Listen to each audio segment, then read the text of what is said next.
زما خپلوان دي، زما کورنۍ ده، زما کورنۍ ماته تمه لري، هغوی ماته هیله لري. زه مجبور یم نو څه وکړم، که داسې ونه کړم نو سبا مې په خپلوانو کې ډېری کسان بیا زما څخه خوابه دی. هم کورنۍ اړیکې لرو، همدا د کورنۍ اړیکې مو خرابېږي. عادي صاحب ته ولې سر نه خلاصوې؟ په دې وخت سر خلاص کړه وروره. رئیس صاحب زه نه پوهېږم، خو داسې دی چې باید ریحان صاحب سوال نه اخیستل سي، باید جواب نه سي. نو عادي صاحب زه پوهېږم تاسو په دې اداره کې ډېر کار کړی دی، تاسو کلونه کار کړی دی، په دې برخه کې ته مسلکي هم یې. مجبوري ده وروره، څه وکړو؟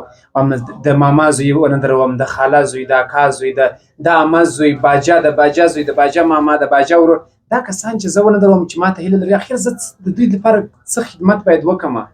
په دې کې خو بس نه ویل کېږي وروره، مجبوریت دی. هم ته باید زما په مجبوریت باندې پوه سې عادي صاحب.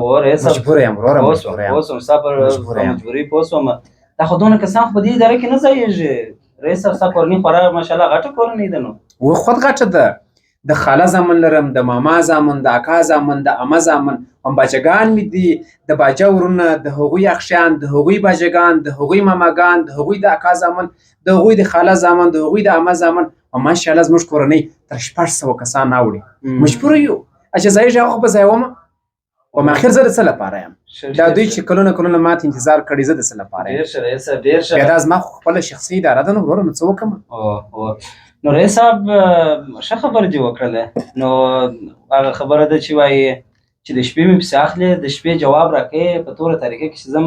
نو ښه دا دی چې نن زه په سپینه ورځ درسه ولاړ سم، هلته یو لیړۍ جوړه کړم، یو بل شخصي کاروبار جوړ کړم. عادي صاحب دا څه وایه؟ ما خو ریحان ته جواب ورکړی دی. هم ته خو په دې اداره کې موږ تا ته اړتیا لرو، ته خو مسلکي سړی یې، دا مسلکي چوکۍ تا ته ضرورت لري. دا ته څه شي کوي عادي صاحب؟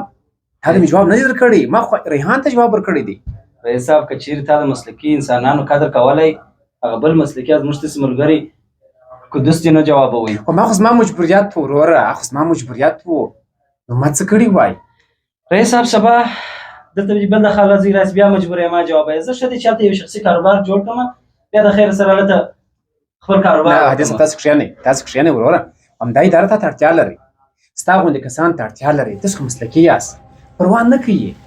که تل کار نه راسره کوې، دغه وخت زموږ سره اوسه چې یو بل څوک راته وروزه یاره، 15 ورځې وروزه چې مازې پر هغه لارو لیکه برابر سم، پروا نه کوي، بیا ولاړ شه. ته چې داسې وایې چې ویې روزاوه، د دې دا معنا لري چې باره تکه توره شپه به ما جواب کړي. نو خو ښه خبره دا ده چې نن سپینه ورځ درسره ولاړ سم، سبا د یو کار بندوبست ونیسم. عادي صاحب ګوره، موږ عادي صاحب ډېره مننه رئیس صاحب، ستا احسانمند یم، ډېره مننه. عادي صاحب دا اداره تا ګوره عادي صاحب څه وکړو؟